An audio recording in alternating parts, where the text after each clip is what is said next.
ओम शांति। प्यारे बाबा, हम बच्चों को हमारी आत्मा सतो प्रधान बन जाए, इस पर भिन्न भिन्न रीति से समझाते हैं। क्योंकि सतो प्रधान आत्मा ही सतयुग में जाएगी। इस समय तो सभी आत्माएं तमो प्रधान में, और हम बच्चे पुरुषार्थ कर रहे हैं। हमारा लक्ष्य ये स्वयं को, आत्मा को इतना प्योर करना कि वह अपनी फिर से उसी आदि स्टेज सतो प्रधानता पर आ जाए। तो उसकी विधि भी आप जानते हो और पुरुषार्थ भी आप करते हो, कर रहे हो ना पुरुषार्थ। और सबसे मुख्य पुरुषार्थ बाबा कौन सा सुनाते हैं? बाबा की याद।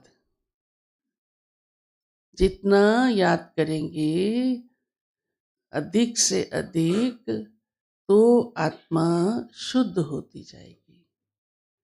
जैसे मिसाल देते हैं ना, दुनिया में लोहे को पारस के साथ रख दो तो धीरे धीरे उसका असर लोहे पर आता जाता है और वो पारस बनता जाता है।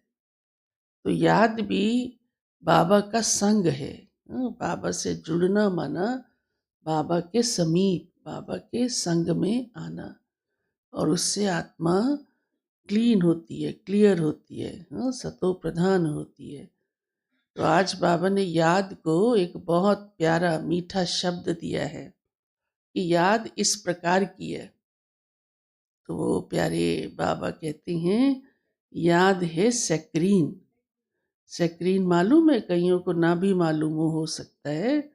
सैक्रीन मिठास का एक सार होता है जो बनाया जाता है आर्टिफिशियल, और वो एक बूंद अगर आप डालेंगे तो ढेर सारा मीठा, पानी सारा मीठा हो जाता है।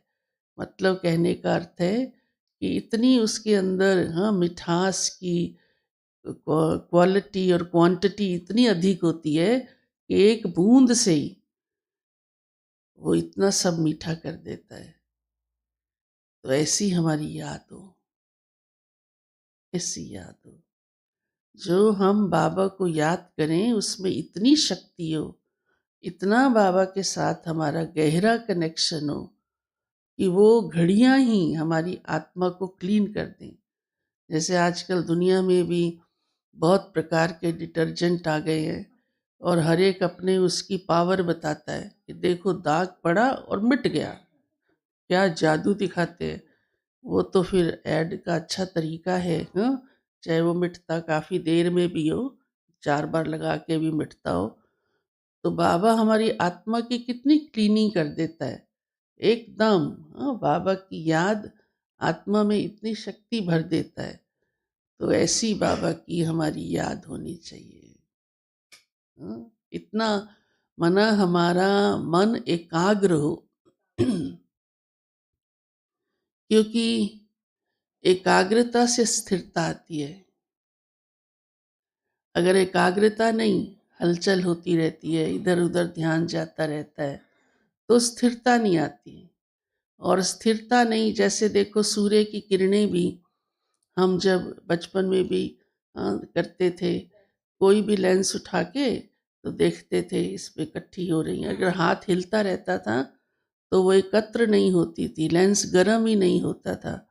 और एकाग्र होता था तो नीचे का कागज भी जलने लगता था, इतनी उसकी पावर इकट्ठी हो जाती थी। वो तो स्थूल अग्नि है, फिर ये सूक्ष्म शक्ति है।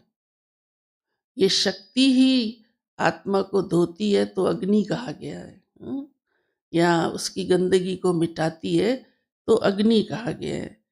तो बाबा कहते हैं, इतना बाबा की याद का अभ्यास और इतनी एकाग्रता, शक्तिशाली याद आत्मा को सतो प्रधान बनाती है। आज बाबा ने कहा है कि कईयों के मन में बहुत प्रकार के प्रश्न उठते रहते हैं। अब उसके प्रश्न उठने का कारण तो कोई ना कोई बात में निश्चय नहीं है, संशय है, तभी तो उठते हैं ना। तो बाबा ने उसका आज निवारण सुनाया है कि उसका निवारण क्या है। तो बाबा कहते हैं कि प्रश्न उठेंगे, संशय जरूर, कोई ना कोई बात का मन में सवाल पैदा हुआ। प्रश्न कब उठता है?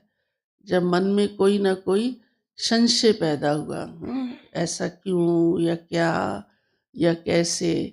तो बाबा हम बच्चों को सभी बातों से निर्वृत्त कर देते कि तुम ये कुछ नहीं सोचो, एक बात सोचो, और वो तो बहुत आवश्यक भी है कि मुझे पावन कैसे बनना है। बस